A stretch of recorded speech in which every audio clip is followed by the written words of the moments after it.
Hello, once again. Yes, I am in front of the camera for the first time. First proper video I've done in front of the camera. Normally I'm behind the camera, so sorry if my eyes dart all over the place. Unfortunately this phone, the front camera only does 720p, so I've got like a fucking mirror like right behind me, so I can't. So if my eyes like dart all over the place, then you'll know why. I'm doing this in front of the camera just because it's easier to show these records off in front of it rather than behind it. Because yes, in January I bought my very first turntable. It's an Audio-Technica LP60X. Very nice turntable. It's an automatic one. One which is fairly contentious in the vinyl community, but one which has a fairly good reputation by the standards of a beginner's turntable. It's not fucking Crosley or anything. So, of course, over the past 3 months or so, I've been pretty much collecting vinyl records consistently. I've amassed a really big collection. I've decided instead of doing an update in its own right, I'm just going to do it as a whole video. I just show off my entire collection. So, yeah, we'll get started. So the first one we have is theme music from the film 2001: A Space Odyssey and other great movie themes. Sorry about the glare. I've put all my records in these. I don't know if it's polypropylene or polyethylene in outer sleeves to protect them. They're not PVC, by the way. I know PVC can damage records over time. I know, right? The material the record itself is made out of can actually damage it.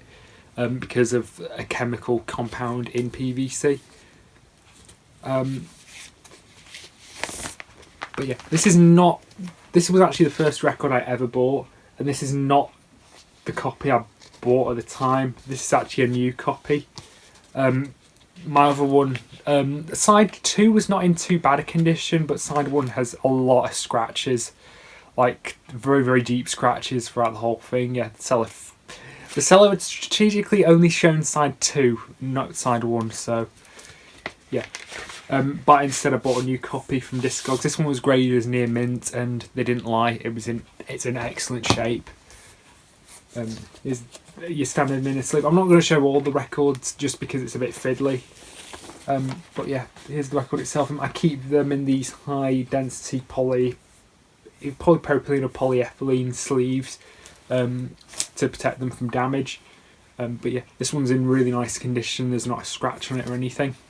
This record was originally released in 1970. If you're a fan of A Clockwork Orange, you'll recognise this as the record that was predominantly shown in the record shop, which a lot of people think was actually the 2001 soundtrack. It wasn't. This is essentially just a compilation of movie themes, but it's not really movie themes in the traditional sense. You know, what you'd expect a normal movie theme compilation to be. It's pretty much all classical music. So you get, Strauss, Beethoven, a few others. So I guess if you're more into your classical music, I'd recommend this. Probably because I've not really seen any of the movies that are featured on here. I recognise the music, but more as classical pieces rather than from the specific films, except for also Zarathustra, which was of course the theme from 2001. But yeah, so this one's a fairly cheap record you can get. You can get near mint copies for next to nothing. So if you want a copy, then be my guest. It's probably because it's not like a big album, and the fact that it's just classical music, it's probably not that interesting unless you're really into your classical music. Now we've gone from an old record to a fairly new record.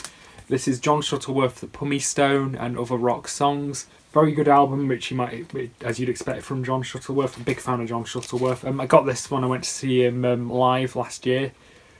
And yeah, it took over a year, for me to actually, from getting it to actually playing it. And there's just something to be said about a song like Stay at Home, Protect the VHS being played off a vinyl record. But yeah, this is actually the newest album I've got. The album was released in late 2024, I think, is the record itself. Again, I put this in a polyethylene sleeve because this paper sleeve was shit. Because vinyl records normally develop a lot of static, especially when they're brand new. The record was like getting stuck in because they used cheap paper. The record got scuffed up quite badly. Not to the point where it doesn't work. I mean, it does work it does play fairly well, but still not great. You know, especially since I was the first owner, and for it to get bloody scuffed just from taking it in and out is not great. Now we move on to film soundtracks. The first one is soundtrack music to "Oh Lucky Man." Songs composed and sung by Alan Price. I recently rewatched the film "Oh Lucky Man" before buying this, and it's a wonderful film. I'd highly, highly recommend it. I've seen it twice, and it still holds up every single time. One of my favourite Malcolm McDowell films, followed very closely by Clockwork Orange. So this is a fantastic film and a fantastic soundtrack to go along with it. In fact, when I was watching the film, I didn't realise just how great the soundtrack was. So, of course, one of the first albums I bought was the soundtrack. But yeah, this copy is in excellent condition. It's a vintage one from the 70s. I don't know if you can see that on camera. I'm blind, as I've said, because I've only got a mirror over there, so I can't really see what the camera's seeing. So I don't even know if it's in focus, but there's like a little white mark right there, sort of where the paint's come off and stuff. That's the only thing wrong with it. Other than that, it's perfect. This comes in a gatefold as well. Really nice with the lyrics printed inside it. Here's the record itself. Just comes with your standard Warner labels. Next up we've got an all black album cover. Wow, non-blacker. But this is the soundtrack music to This Is Spinal Tap. Fantastic film. I've not seen the sequel yet. I've heard not great things about the sequel, and sadly that was Rob Reiner's last film. But yeah, I have this on CD. I bought this on CD last year.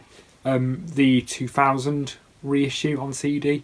A few months later they reissued the album on CD and on vinyl, which I was kind of annoyed about, but one thing about the CD is it includes the bonus track Christmas with the Devil, which is, I believe, was released as a single. It's on the 2000 CD release. It's not on the original album release from the 80s, and it's not on this reissue either.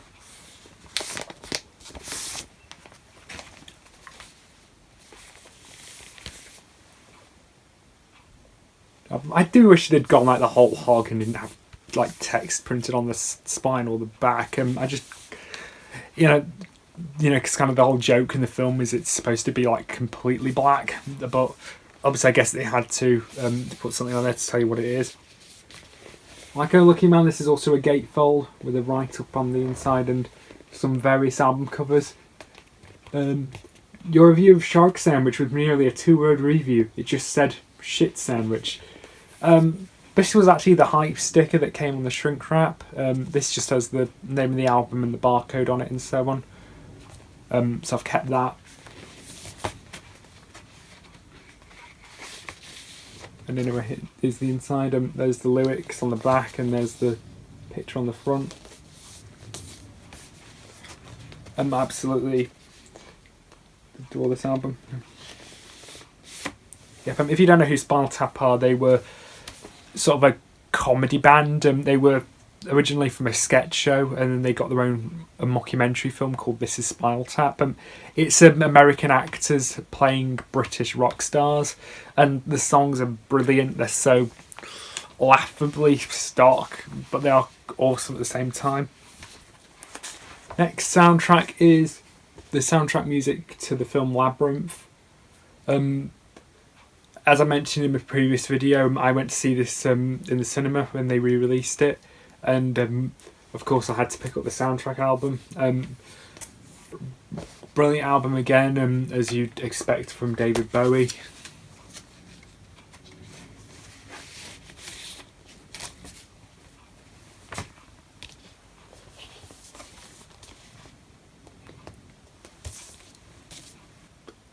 Now the final soundtrack is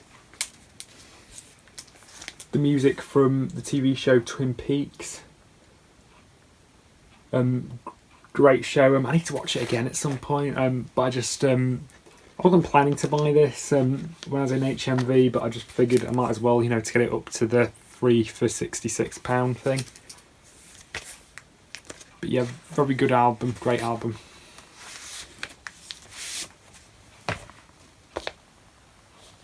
That's the record itself.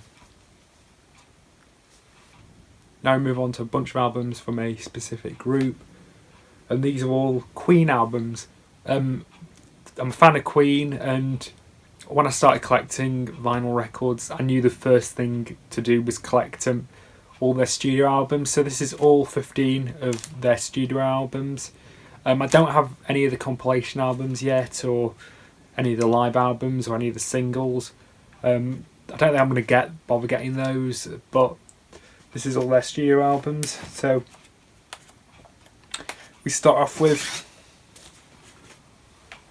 Queen, their self-titled debut album from 1973. A very, very solid album to kick off their careers.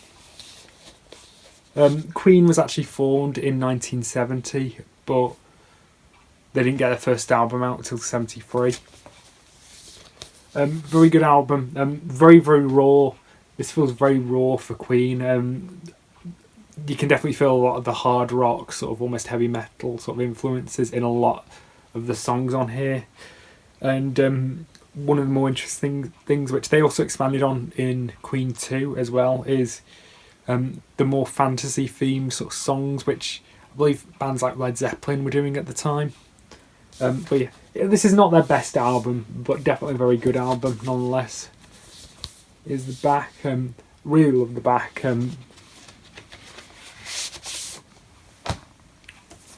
Inside. Now this is the only Queen album that doesn't have a custom inner sleeve. This instead just has your standard EMI one. Now this album was an absolute pain in the arse to get. The record inside there is not my first copy. That's actually my third copy. My first copy, which actually granted, this is not the sleeve that my first copy came with. I bought was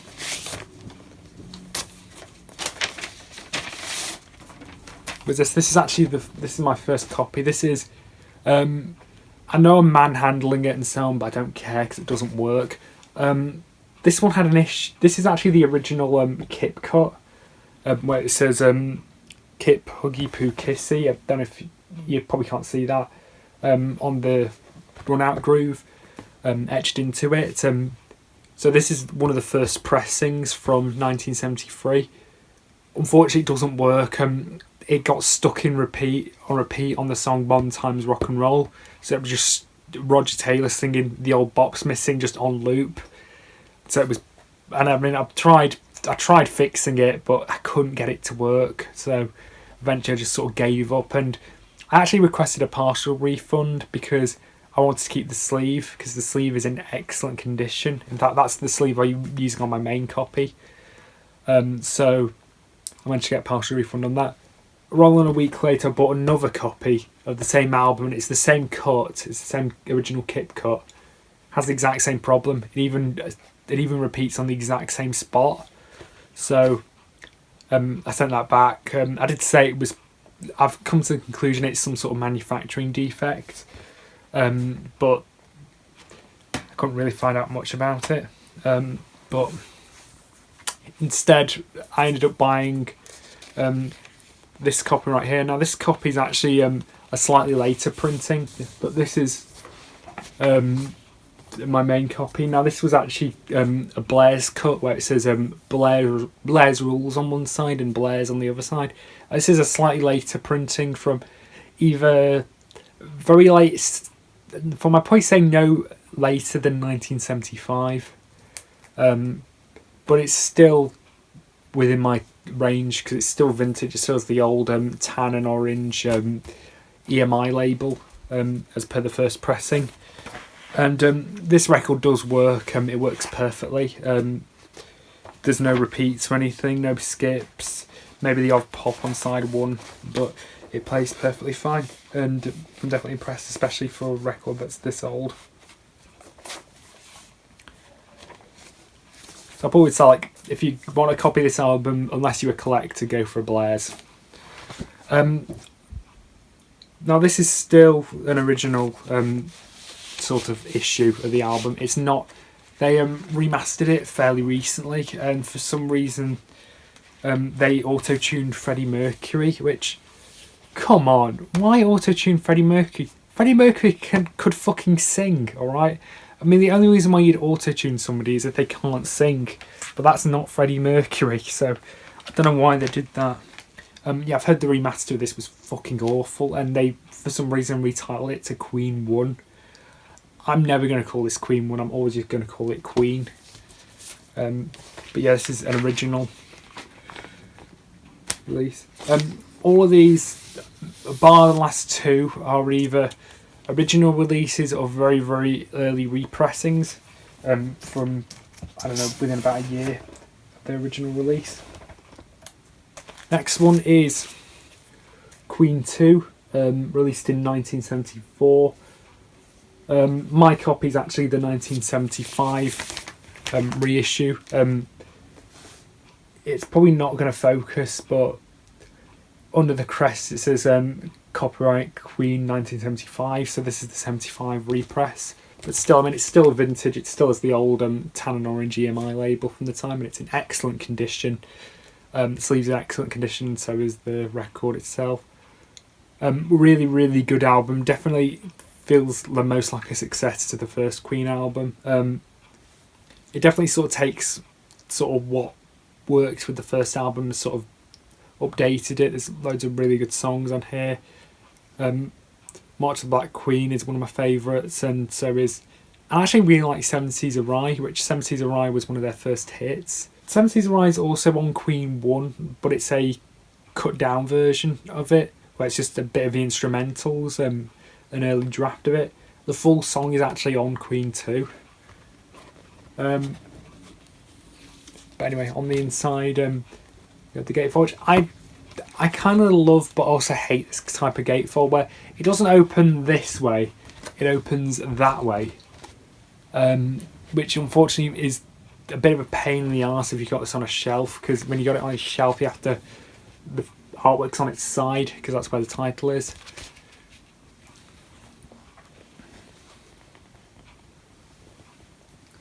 There's the credits. Don't know if you can read that. Available on cassette and cartridge, so I'm guessing that means 8-track. Yeah, so that definitely dates this thing. Here's the inner sleeve, and this has the lyrics written on it, including, unfortunately, the uncensored lyrics to March of the Black Queen.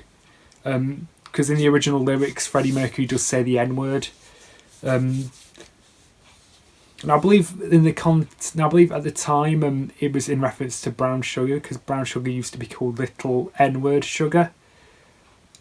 But obviously they don't call it that anymore. And I believe actually in the, I don't know if it's in the lyric video, but when you look the lyrics up on Google, they changed the lyrics to a little lick of sugar. But when you actually hear the song being played, because Freddie Mercury sings it fairly quick, so it's very hard to properly pinpoint what he's saying. So it can sound like either he's saying the N-word or lick of. But yeah, nonetheless, it's a very great song and definitely feels like the most, one of the more epic songs like at that time. Almost feels a bit like a precursor to Bohemian Rhapsody in a way. Following from Queen 2 we have Sheer Heart Attack, also from 1974. Now this is an original pressing from 74, so this might be the oldest Queen album I've got. I don't know how old the first Queen album is, and Queen 2's a 75 pressing, but this is one of the original 74 pressings, in excellent condition as well. Plays perfectly, from what I can recall. And generally just a fantastic album. Again, this is the album that definitely feels the most like Queen were starting to like refine their style. Definitely feels like what most people would associate with Queen before they went a bit more mainstream. So obviously you got songs that are like Killer Queen, which was a massive hit single at the time. Flick of the Wrist, which funnily enough when Killer Queen was originally released as a single, Flick of the Wrist was actually a double A side, it wasn't a B side. So obviously that song had just as much importance, yet ironically Flick of the Wrist is kind of become a bit forgotten, whereas Killer Queen kind of hasn't, because Killer Queen was on a lot of the compilation albums. Now I'm Here is also a great song. Misfire, that's a song written by John Deacon, and I think it was John Deacon. It's about premature ejaculation. I'm not joking. But yeah, a fantastic album, one of my favourites. And definitely one of the best sounding. I forgot to mention this about Queen 2, but Queen 2 has a very muddy sound. And it's not my stylist that's the problem, or the record. It's just the fact that it wasn't mastered the best. Because you got to remember that all this was still very early in their careers. This was before they perfected how to master an album. So it generally didn't sound great. Like 7 Seas of Rye sounds especially muddy on there. They did re-release Queen 2, like with Queen 1, where they remixed some of it, and the version of 7 Seas of Rye actually does sound much better than the original. Anyway, here's the inner sleeve for Sheer Heart Attack. Yeah, you can tell it's an original because under the crest, wherever the crest is, under the crest it doesn't say Queen 1975 on it, whereas there are many 75 repressings of this album. This is not one of them. Next up, we've got an absolutely phenomenal album, one of their most iconic, probably their most iconic album of all time, and in my opinion, one of the best albums of all time. Whenever I've seen many rankings of the Queen albums, and the rankings can be completely different, but pretty much all of them, no matter how different they are, will have this album at number 1, and it's very easy to see why. This is A Night at the Opera from 1975. Absolutely iconic album. Sheer Heart Attack definitely defined, their style. This is definitely like the quintessential Queen album, where each album, this was kind of their peak in regards to quality of albums, and was quite a big album at the time. I believe this was the most expensive album produced at that time, and was sort of make or break for the band. If this album had failed, the band would have broken up, because when Queen started with a recording deal, their first manager was a man called Norman Sheffield, and he, as per usual with dodgy producer types, he wasn't paying them properly. They'd signed a deal where most of the royalties from the albums went to him. So even though their first 3 albums were successful, Sheer Heart Attack, I think, was one of their biggest hits in America. They weren't getting much money from it, so they switched managers to John Reid, John Reid was, I believe, he was Elton John's manager at the time. And basically this album was make or break for them, because they were pretty much bankrupt at the time, and if this album bombed, then they would have split up, and of course it didn't. But yeah, mine's one of the originals, where the emblem on the front's embossed. Some later pressings have it flat. There's some really great songs on here. A Death on Two Legs, dedicated to, which is actually a diss track against Norman Sheffield, and obviously they don't actually mention who the song is about, but Norman Sheffield should sue them anyway for defamation. I'm in Love with My Car is a really funny song by Roger Taylor. Roger Taylor's Car song, which there's quite a funny story about that as well, where he locked himself in a cupboard and refused to come out until the band agreed it would be on Bohemian Rhapsody's B-side. You're My Best Friend's another great song. Seaside Rendezvous is really good fun. The Prophet song, which is a song I didn't get on with the first time I heard it, but it's a song I've really, really grown to. That it's one of my favourite Queen songs. A very sort of epic feeling song to it. It could have easily been the lead single, and it does feel like a more, I guess, rewarding song than Bohemian Rhapsody, but obviously if it did become the lead single, I can't see it charting the same way Bohemian Rhapsody did. Love of My Life is a really good song as well, and Bohemian Rhapsody, of course, is a classic and one of the best songs ever recorded. It was one of the best selling singles of all time, and I think this album is very sought after because I think the reason why this album is generally considered one of their best is because it has Bohemian Rhapsody on it, but even if you take out Bohemian Rhapsody, it's still one of the best albums. On the inside we had the lyrics.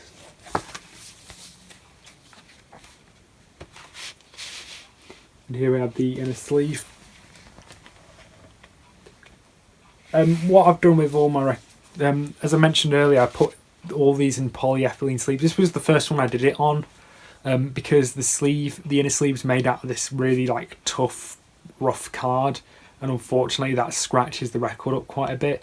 In fact, it's very rare to find like copies of this that are near mint. This one's got quite a few scuffs on it, but it doesn't really affect the sound quality. It still sounds superb, especially for its age. But yeah, I just put them in there just to prevent them from getting scratched up anymore. Of course, following on from A Night at the Opera, we have A Day at the Races from 1976. Very hard to sort of separate the two albums. I mean, the covers are very similar. A Night at the Opera, this was also named after a Marx Brothers movie. This one, it's because it's so easy to just lump this in with A Night at the Opera. This feels like the lesser product. It's not one of their best albums, but as an album on its own, it's really good. Time Over Down was, of course, a good live hit. You Take My Breath Away as well.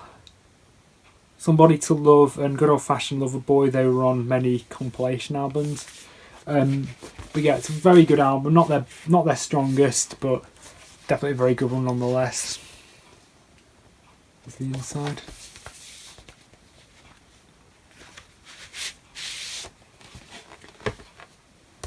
There's the record itself. One side is the titles of the songs on it, the other side is the emblem on it. Next one is iconic album, this, The News of the World, which, even though I don't watch Family Guy, whenever I see this cover I can't not think of that episode of Family Guy. Frank the Robot, which I believe was inspired by a illustration from an old science fiction novel. This one's similar to Queen 2's Gatefold, like this. But that kind of makes sense in this case because the picture carries on, and of course we have the Gatefold on the other side as well. Here's the inner sleeve, then with the lyrics printed on it. Yeah, but very good album. Not one of my favourites, but still a very good album. Opens. This is one of their first sort of arena sort of albums where they're more sort of heavy, sort of rock songs, that would play in arenas and so on. I mean, the first two songs are We Will Rock You and We Are the Champions, which are two of the best opening songs for any album. I kind of wish that. I think they should have put We Are the Champions at the end because it really does feel like a good way to close the album. In fact, I think they had that. I think they sort of felt that way themselves later on because when Queen's Greatest Hits came out, they put We Are the Champions and We Will Rock You at the end. Sheer Heart Attack, which was recorded many years after the album. The album Sheer Heart Attack came out in 1974. This came out in 1977. But yeah, Get Down, Make Love as well. That's another good song. Sleeping on the Sidewalk as well. There's and My Melancholy Blues as well. So yeah, it's a very good album. Next one is Jazz from 1978. Their last 70s album feels a bit more like a prototype for a lot of their 80s albums. Definitely a bit more, I think more of the songs people are familiar with are on this album. Definitely has a bit more of a pop sort of feel to it. It's not my favourite, but it's still a decent album nonetheless. Yeah, this is this album that has, you know, Fat Bottom Girls, Bicycle Race, Don't Stop Me Now. Don't Stop Me Now, it's a good song. I like it, but it's because I've heard it so many times, I'm kind of sick of it. To tell you the truth, that's like the only Queen song I'm actually kind of sick of. Which is a bit of a shame, really. But they're not the best songs on the album. I think the best one's probably Let Me Entertain You. It's definitely one of my favourite songs on here.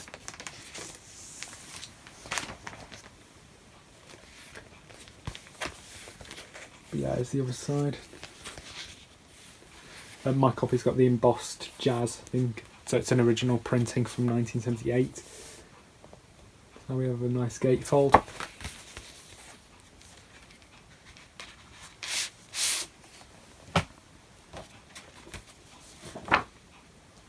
Here's the inner sleeve with the record inside and everything. Oddly enough, this one doesn't include like a lyric sheet anywhere. The other ones have lyrics, you know, either printed on the gatefold or printed on the inner sleeve. This one doesn't.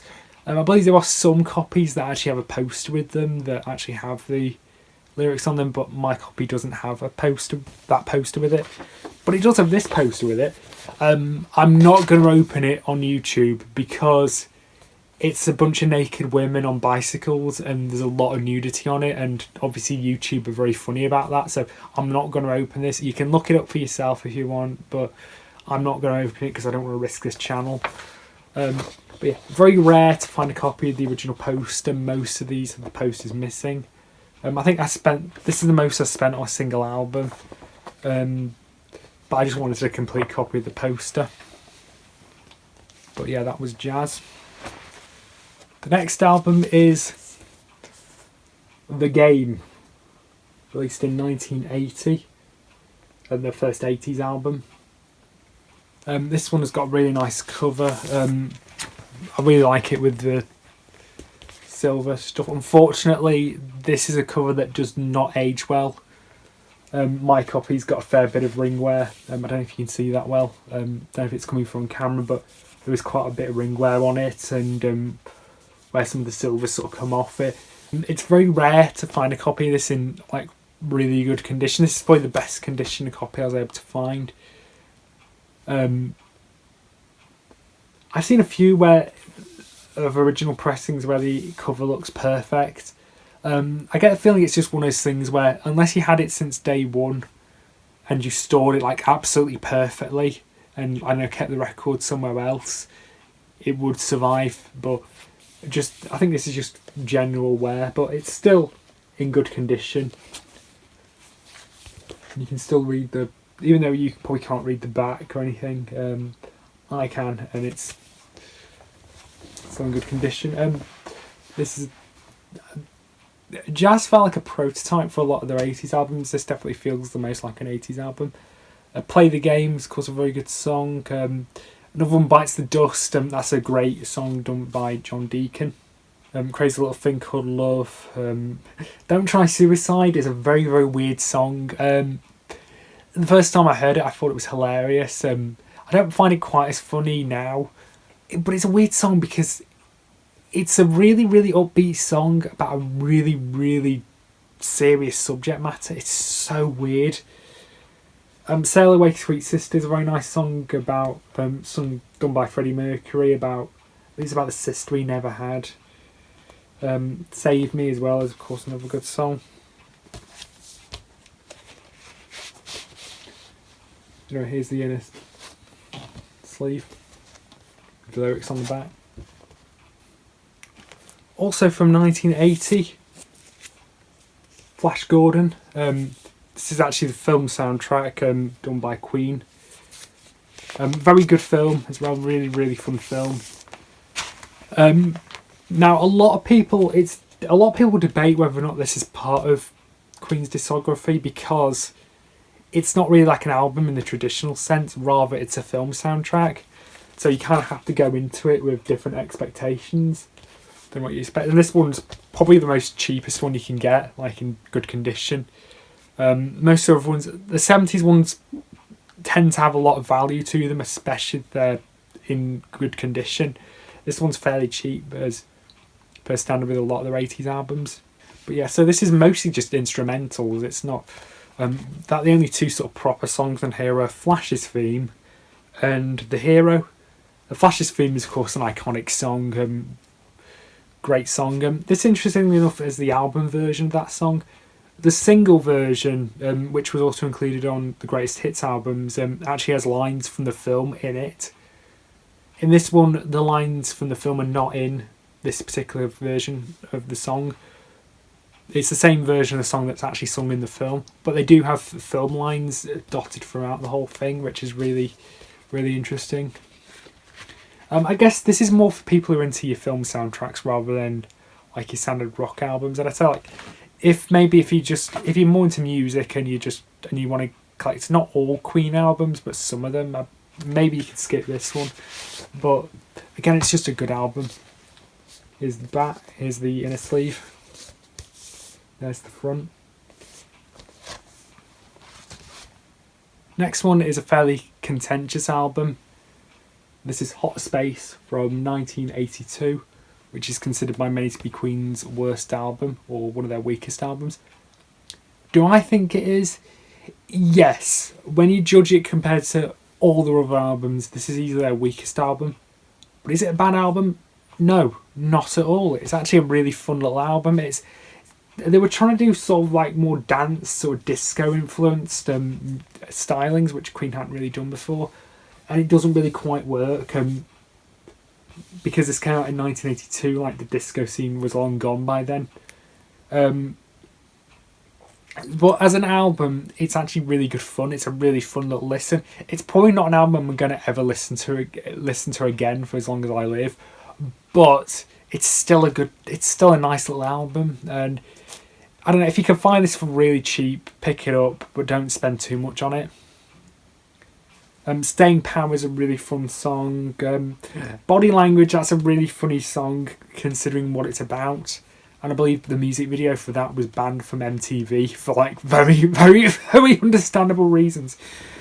And of course Under Pressure, which was the one they did with David Bowie, which is of course a classic song. I probably would say like the only like genuinely good song on here is definitely Under Pressure.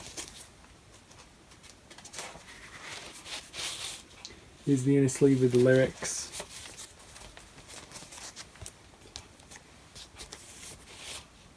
And the picture on the other side. Next one is considered their return to form, kind of after Hot Space didn't use it out there. In fact, Hot Space, because it kind of bombed at the time. I believe the band was sort of on the rocks at that point. You know, there was fears that they'd split up. Of course, they didn't. Queen never split up. At least they never split up during Freddie Mercury's lifetime.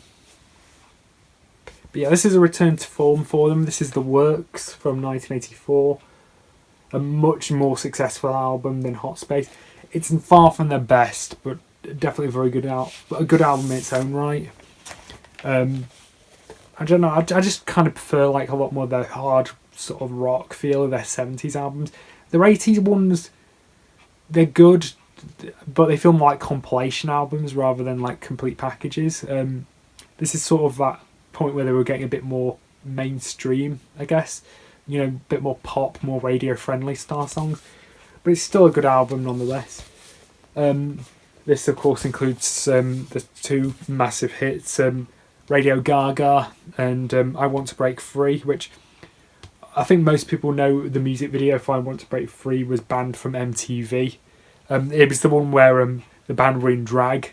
It was supposed to be a spoof of Coronation Street, but of course kind of the joke was lost on Americans, so MTV refused to air it.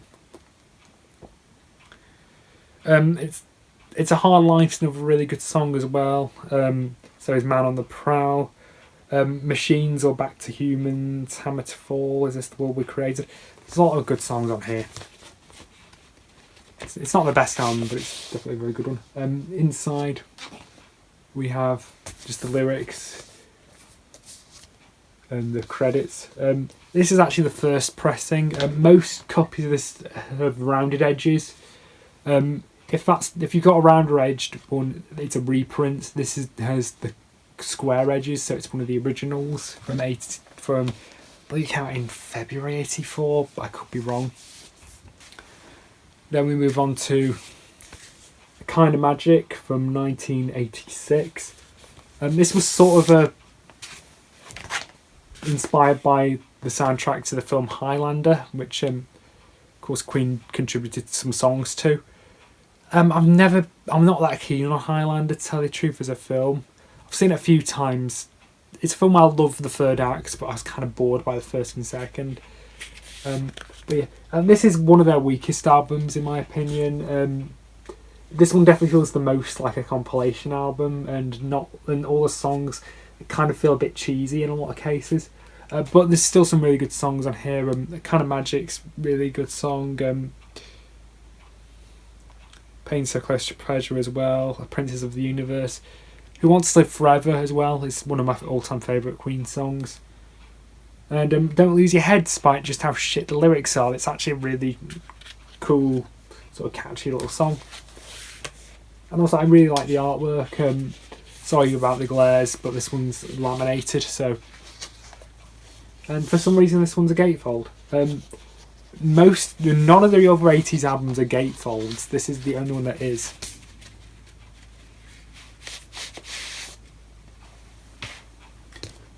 No, here's the inner sleeve, there's the lyrics, there's just nice artwork and the credits and so on. And fun fact, this was actually the last album Queen did a tour for, because sadly Freddie Mercury got diagnosed with HIV. I believe it was the year after this came out, and so this was the last album they actually did a tour for, but they did do a few other albums after this. The next one is The Miracle from 1989. Really a return to form album, not their all-time best, but definitely a really good album, and possibly their best 80s album. It's very hard to say. Actually, no, I do think this is their best 80s album. I actually really like the cover. The cover's fairly contentious. A lot of people don't like it. It's weird, but there's just something kind of appealing about it, about sort of looking at it, even though it is basically just like a weird four-headed monster on the front. But yeah, very good album. Many of my favourite songs from Greatest Hits 2 on this album, like I Want It All, The Invisible Man, Breakthrough, and a lot of others. This album was released in 1989, by the way. And there's the lyrics, the picture of the band. So now on to the last two albums from Queen. Innuendo from 1991. This was the last album Freddie Mercury completed in his lifetime. This was released in February 1991, and he would pass away in November 91. Yeah, that's one cool thing about Freddie, was the fact that he just wanted to do music, just up until the end of his life. He could have retired after The Miracle, and then I think most fans would have been happy with that. But no, he wanted to continue. This is not... All the other ones are vintage records from either the year they were released or very close to the year they were released. This is actually the 2015 reissue. Now, the reason why I've got the reissue is because the original release of this on vinyl is very expensive. It's very sought after, because I think by 1991 most people had sort of moved on from vinyl and were moving over to CDs by then. So there aren't that many copies of this out there. And also the original issues of this on vinyl were compromised because some of the songs were cut down. I think I'm Going Slightly Mad was cut down. These Are the Days of Our Lives. I definitely know Bonjour was cut down quite heavily. Because I think this is their second longest album. And they wanted to include it on a full LP because you could only fit, like, I think about an hour on a single LP. Whereas you could fit more on a CD or a cassette. But this is the first time, this is actually the complete album. All the songs are complete and unedited as far as I can tell. Although I think some of the ordering is slightly different than compared to, say, the CD or the cassette issues. Because of the limitations of the format. Interestingly enough, this actually, even though this came from, I got this as a birthday present, but I know for a fact it came from Amazon UK. This is actually an American pressing. It was released by Hollywood Records. Hollywood Records I don't think operate in the UK because indeed they don't release, they don't have the UK rights to Queen albums. Currently it's Virgin EMI who release Queen albums here. But anyway, inside here we have the gatefold. Now the original release was not a gatefold; it was just your standard thing. But obviously this is a 2 LP set, so obviously it has a gatefold. There's the lyrics on record 1.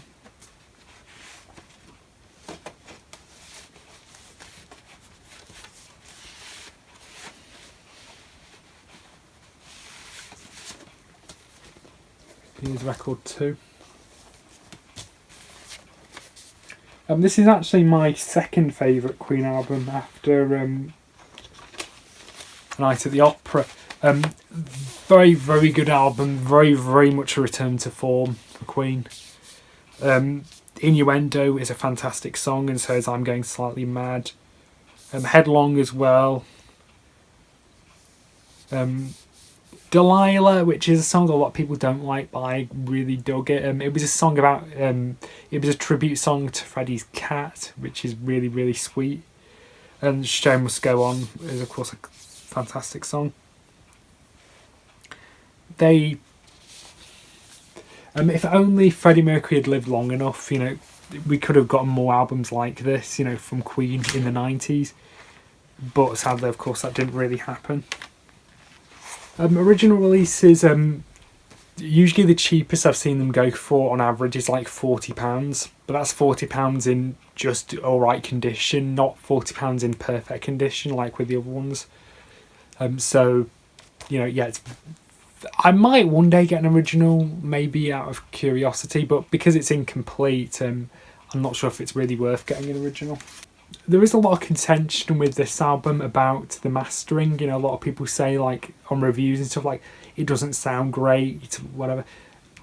I think it sounds perfectly fine. It sounds really good. About on par with some of the other records, I'd say. I believe the original vinyl issue of this wasn't that great either. They essentially just used a CD master. Because you got to remember, when this came out, vinyl was just kind of the afterthought. Because they were focusing more on CD and cassette at that time. And then the final one and the final ever Queen studio album,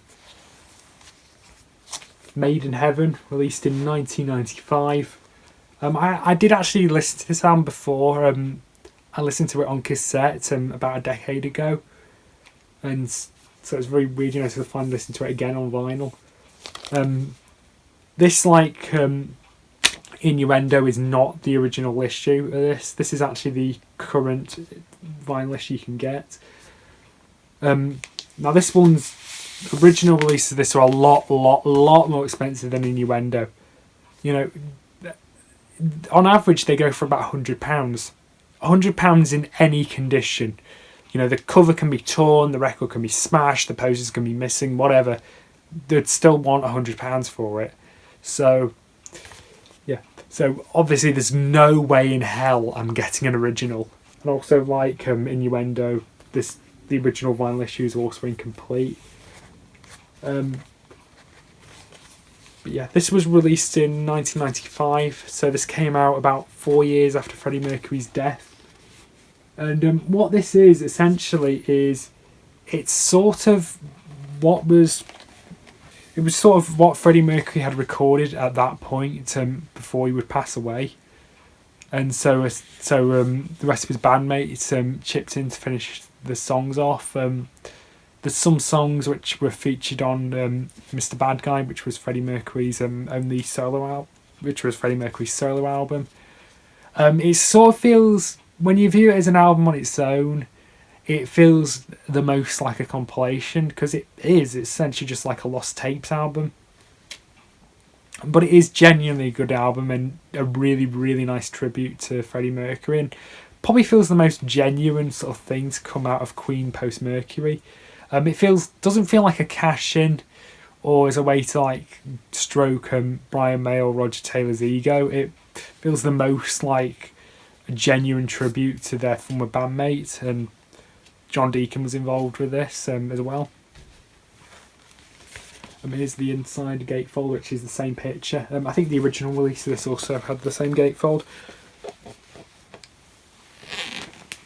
The first vinyl issue of this, there were actually two versions. One on black vinyl and one on cream vinyl, which was like a limited edition. They're both about as rare as each other. I think the cream vinyl is far more common. This is the reissue on black vinyl. Anyway, here we have the hype sticker. Now, Innuendo also had a hype sticker as well. I'm not going to get the records out this time because there's a couple of posters in here as well, and they're really quite rammed in there, so it's really difficult to like get them back in once you've taken them out, so I'd much rather just leave them there.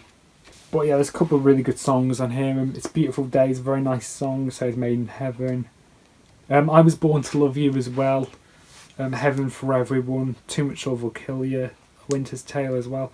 And also this has track number 13 on it, which was originally a hidden track on the first CD release, where it's essentially just like a 22-minute track of just like ambient noise, basically, with sort of some samples from some of their other songs and Freddie Mercury going fab sometimes.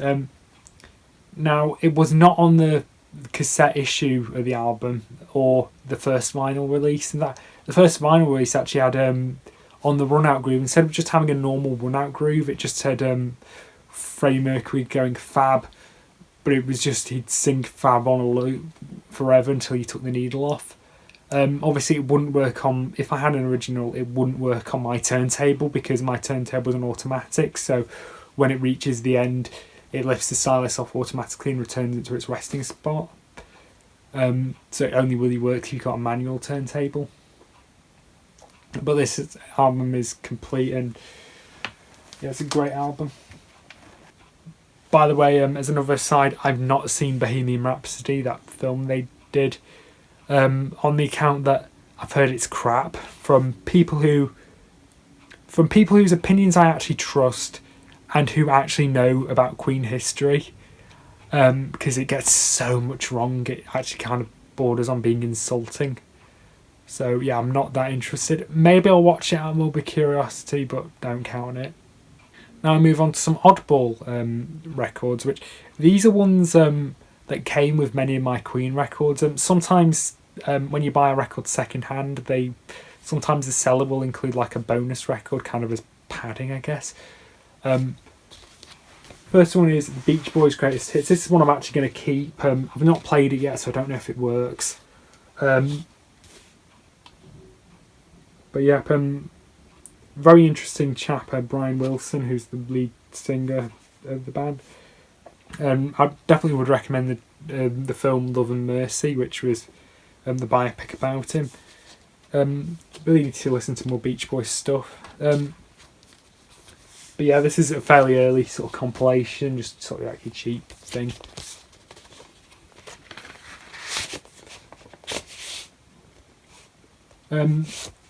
Now the record itself, this is not, it didn't come with an inner sleeve when I got it. It just came with the record inside just the normal sleeve, so I put it in a brand new sleeve. This is a polypropylene inner sleeve. But yeah, but this one's not in the greatest of condition. There's definitely a load of scuffs and a lot of scratches on it, but it should work. It should be all right. The next one, which is one I'm going to keep as well, is the 12-inch single of Relax by Frankie Goes to Hollywood. Classic song, very amusing song. I believe MTV also banned the music video to this one. For very, very understandable reasons if you actually watch it and actually know what the song's about. But yeah, I don't think this is an album. I think this is just an extended single. It says 45 RPM, so that albums are typically 33 1/3, whereas singles, like the 7-inch singles, are 45 RPM. So I don't know. Then finally we have a load which I'm not going to keep and probably aren't going to listen to. Not going to show them in great detail. First one is Arnold Schlongberg Sextet Vertlig Nach Stretch Quartet number 2, I think it's called. This is a Dutch record, so obviously I don't speak Dutch, so I've got no idea what it says. This actually came with Flash Gordon, and this is not even... And this is just the sleeve. The record itself's gone. There's no record. It just didn't come with a record. It's just the sleeve. So I don't know why I've still got this. For some reason, they made the packaging out of like another record sleeve. Like they just cut it up and then just taped it together and used that as the packaging, which I find really amusing. And we also have Oscar Gallagher plays Scaletti. This is I think this is an American pressing, and again, like that other one, it's just the sleeve. The record's gone. The record's not in here, so obviously I've just got a spare sleeve, which is nice.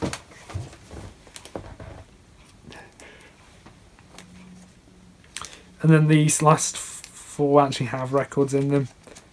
This one made me laugh when I saw it. The Boys Won't Leave the Girls Alone by the Clancy Brothers and Tom Menken. I've got no idea what this is. Probably a load of junk.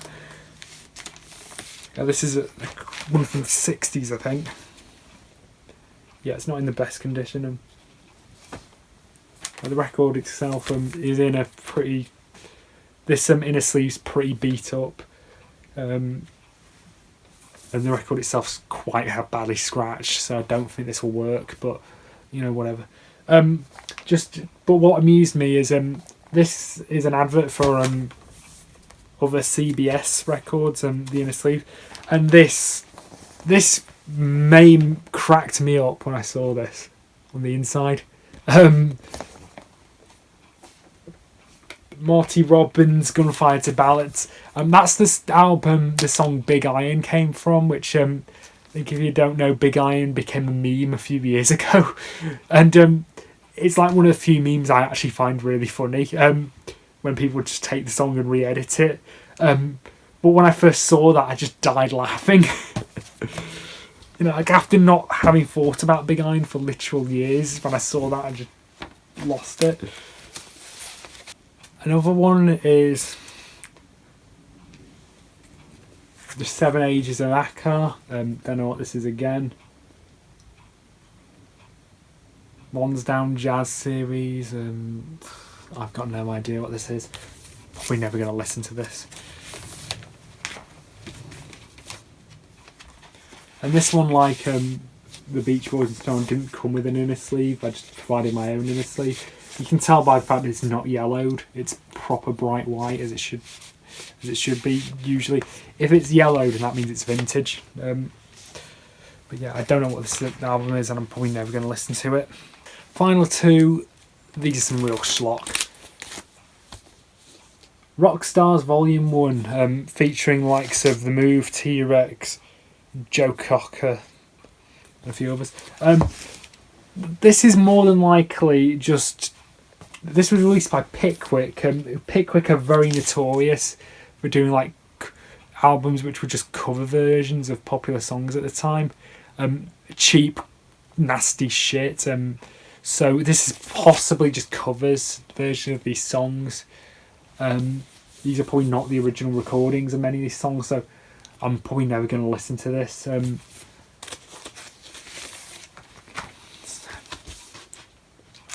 Apparently this originally cost 99p from Music Boutique. Yeah, I paid nothing for this. There's the record inside. And the final one is 40 fantastic hits from the 50s and 60s. Just another fairly cheap compilation. This one put out by Arcade Records, I don't think I've heard of. As seen on TV apparently. I'm assuming this is probably just cover versions of a lot of these songs. It does say the original tracks by the original artists, which doesn't mean anything. You just got the original artist in to do like a cover version. So this is probably just junk. I'm probably never going to listen to this. This is weirdly a 2 LP set. It's not in the best condition at all. It's very, very tatty.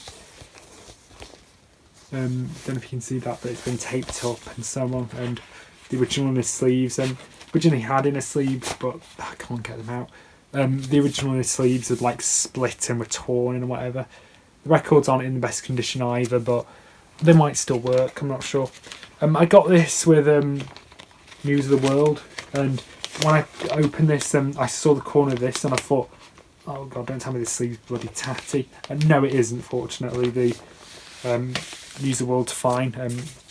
It's just, and the other side of the record was in much better condition than the ones here. So yeah, that was my record collection. I'm not going to do this as like an annual thing. I'm just going to show, whenever I get a new record, I'm just going to show it in the traditional update videos. So thanks for watching. So long for now.